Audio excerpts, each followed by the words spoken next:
તો આજે આપણે બનાવીશું ચોખાના લોટની ચકરી. ગેસ સ્ટાર્ટ કરી દેવાનો એટલે લોટ બાંધી ત્યાં તેલ આવી જાય.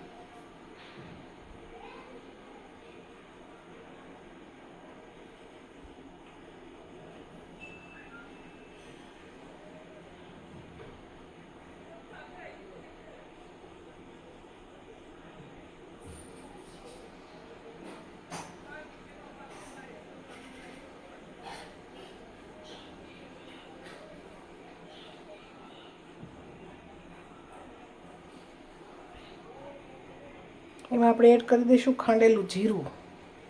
જે દેશી જીરું આવે ને આપણે શાકમાં નાખવાનું, એ જીરું ખાંડી નાખવાનું. આમાં આદુ મરચીની પેસ્ટ પણ નખાય, પણ આપણે છે ને અમારા બાળકો નથી ખાતા આદુ મરચીની પેસ્ટ, એટલે મેં એડ નથી કરી.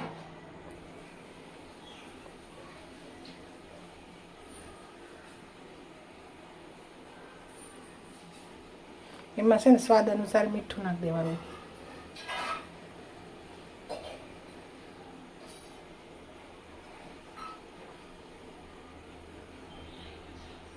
દૂધની મલાઈ એડ કરી દેવાની છે. દૂધની બાટલીમાંથી મલાઈ નીકળે ને, એડ કરી દેવાની. મલાઈથી બહુ મસ્ત બટર સ્કોચ જેવો સ્વાદ આવશે. બટરી ચકરી પડી હોય ને એવું જ લાગશે તમને. તમે મોણ નાખો તો નાખી શકો, તોય મોણ નાખવાનું છે પાવડર જેટલું, પણ મલાઈ એડ કરશો એટલે એકદમ પોચી બનશે.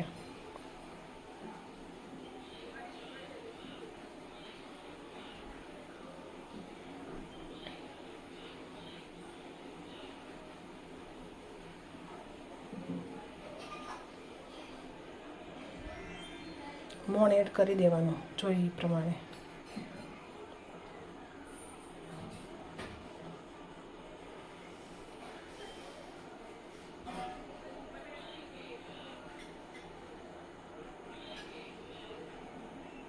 બહુ કડક એ નહીં, બહુ નરમ એ નહીં, એવો લોટ બાંધી દેવાનો. જો લોટ બાંધીને રેડી થઈ ગયો છે. આપણું તેલ પણ આવી ગયું છે. અને આવી સ્ટારવાળી ચકડી હોય ને લઈ લેવાની. હું તમને અલગ સ્ટ્રીક બતાવીશ હમણાં પાડવાની. કે તમે જે રાઉન્ડમાં પાડો છો ને એ કડક થઈ જાય છે અને ચાવામાં થોડુંક કેવરાવે છે અને તમને મહેનત પણ વધુ થાય છે. તો તમને ડ્રાય સેલાઈસથી પાડવાનું શીખવાડીશ હમણાં હું. એકદમ પોચી બનશે.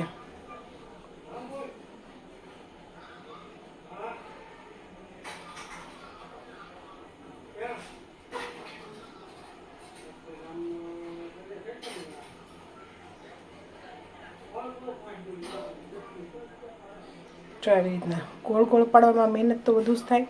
આવી રીતના તમારે પાડી દેવાની ચકરી. સહેલાઈથી પડી જશે અને સોફ્ટ પણ બનશે.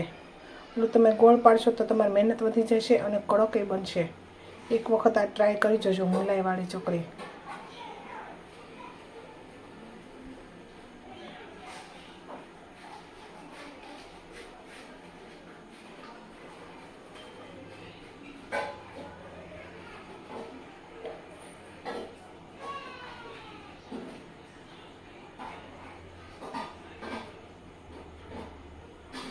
એકદમ ક્રિસ્પી બનશે, સોફ્ટ.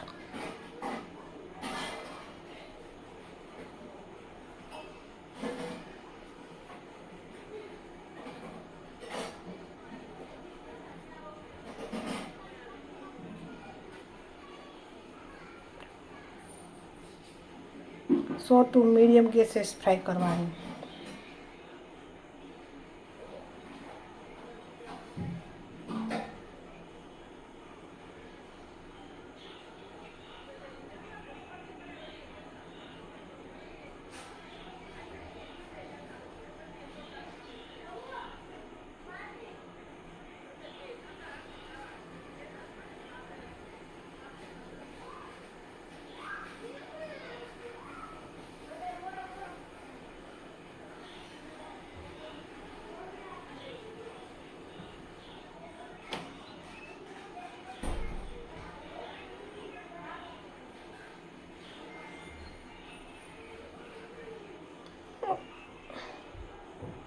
જો કેવી મસ્ત બની ગઈ છે. જો મારી રેસીપીઓ તમને ગમતી હોય તો લાઈક કરજો, શેર કરજો.